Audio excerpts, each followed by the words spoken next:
Hi friends, ನನ್ನ YouTube ಚಾನಲ್ಗೆ ಎಲ್ಲರಿಗೂ ಸ್ವಾಗತ. ಇವತ್ತು ಉದುರುದುರಾಗಿ ಹೂವಿನಂತೆ ಯಾವ ರೀತಿ ಅವಲಕ್ಕಿ ಮಾಡೋದು ಅಂತ ಹೇಳ್ತಾ ಇದ್ದೀನಿ. ನನ್ನ ಚಾನಲ್ನ ಸಬ್ಸ್ಕ್ರೈಬ್ ಮಾಡೋದು ಮರಿಬೇಡಿ. ಹೇಗೆ ಮಾಡೋದು ಅಂತ ನೋಡೋಣ ಬನ್ನಿ. ಸೊ ನಾನು ಒಗ್ಗರಣೆಗೆ ಒಂದು ಸ್ವಲ್ಪ ಎಣ್ಣೆ ತೊಗೊಂಡಿದ್ದೀನಿ. ಸ್ವಲ್ಪ ಜಾಸ್ತಿ ಎಣ್ಣೆನೇ ಬೇಕು ಅವಲಕ್ಕಿಗೆ. ಸೊ ಆ ಎಣ್ಣೆ ತೊಗೊಂಡ್ಬಿಟ್ಟು ಒಗ್ಗರಣೆ ಕೊಡ್ಕೊತಾ ಇದ್ದೀನಿ. ಇಲ್ಲಿ ಸ್ವಲ್ಪ ಸಾಸಿವೆ, ಜೀರಿಗೆ, ಉದ್ದಿನಬೇಳೆ, ಕಡಲೆಬೇಳೆ, ಶೇಂಗಾ ಎಲ್ಲ ಹಾಕ್ಕೊಂಡು ಒಗ್ಗರಣೆ ಕೊಟ್ಕೊಳ್ಳಿ.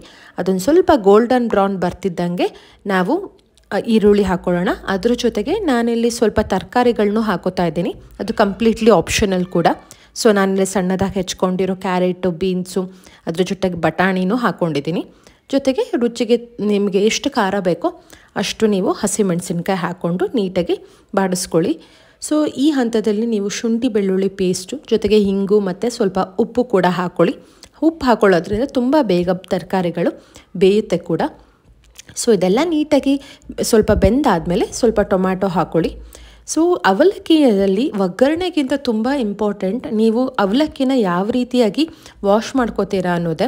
ಸೊ ತುಂಬ ವಾಶ್ ಮಾಡೋಕ್ಕೆ ಹೋಗಬೇಡಿ. ಒಂದು ಕಡಾಯಿ ಇರುತ್ತಲ್ಲ, ಜಾಲರಿ ಕಡಾಯಿ, ಅದರಲ್ಲಿ 1 ಅಥವಾ 2 ಸತಿ ವಾಶ್ ಮಾಡಿ ನೀರೆಲ್ಲ ಇಂಕೊಳ್ಳೋಕ್ಕೆ ಬಿಡಿ. ಒಂದು 5 ರಿಂದ 10 ನಿಮಿಷ ನೀರು ಇಂಕೊಳ್ಳಿ. ಸೊ ಫಸ್ಟಿಗೆ ಆ ಸ್ಟೆಪ್ ಮಾಡಿಕೊಂಡು ಮೀನ್ವೆಲ್ ಒಗ್ಗರಣೆ ಮಾಡ್ಕೊಳ್ಳಿ. ಆವಾಗ ಉದುರುದರಾಗಿ ಅವಲಕ್ಕಿ ಇರುತ್ತೆ. ಸೊ ಏನಿಲ್ಲ, ಇದೆಲ್ಲ ನೀಟಾಗಿ ಇವಾಗ ತರಕಾರಿ ಬೆಂದಿದೆ. ಸೊ ನಾನು ಕೊನೆಯದಾಗಿ ಅರಿಶಿನ ಪುಡಿ ಹಾಕ್ಕೊಂಡಿದ್ದೀನಿ. ಇವಾಗ ನಾನು ಆಗಲೇ ಫಸ್ಟಿಗೆ ಒಂದು 10 ನಿಮಿಷ ನೀರಲ್ಲಿ ಆ ಸ್ಟ್ರೇನರಲ್ಲಿ ನೆನೆಸಿರೋ ಅವಲಕ್ಕಿ ಹಾಕೋತಾ ಇದ್ದೀನಿ. ಇದನ್ನು ಹಾಕ್ಕೊಂಡು ನೀಟಾಗಿ ನೀವು ಮಿಕ್ಸ್ ಮಾಡ್ಕೊಳ್ಳಿ. ಇದಾದಮೇಲೆ ಕೊನೆಗೆ ಒಂದು ಸ್ವಲ್ಪ ನಾನು ತೆಂಗಿನ ತುರಿ ಹಾಕೋತಾ ಇದ್ದೀನಿ. ಜೊತೆಗೆ ಸ್ವಲ್ಪ ಕೊತ್ತಂಬರಿ ಸೊಪ್ಪು ಹಾಕ್ಕೊಂಡಿದ್ದೀನಿ. ಇದು ಹಾಕ್ಕೊಂಡ್ರೆ ತುಂಬ ಚೆನ್ನಾಗಿ ರುಚಿಕರವಾದ ಅವಲಕ್ಕಿ ರೆಡಿ ಆಗುತ್ತೆ. ರೆಸಿಪಿ ಟ್ರೈ ಮಾಡಿ ನೋಡಿ, ಹೇಗೆ ಬಂತು ಅಂತ ಕಮೆಂಟ್ ಮಾಡಿ. ನನ್ನ ಚಾನಲ್ನ ಸಬ್ಸ್ಕ್ರೈಬ್ ಮಾಡೋದು ಮರಿಬೇಡಿ.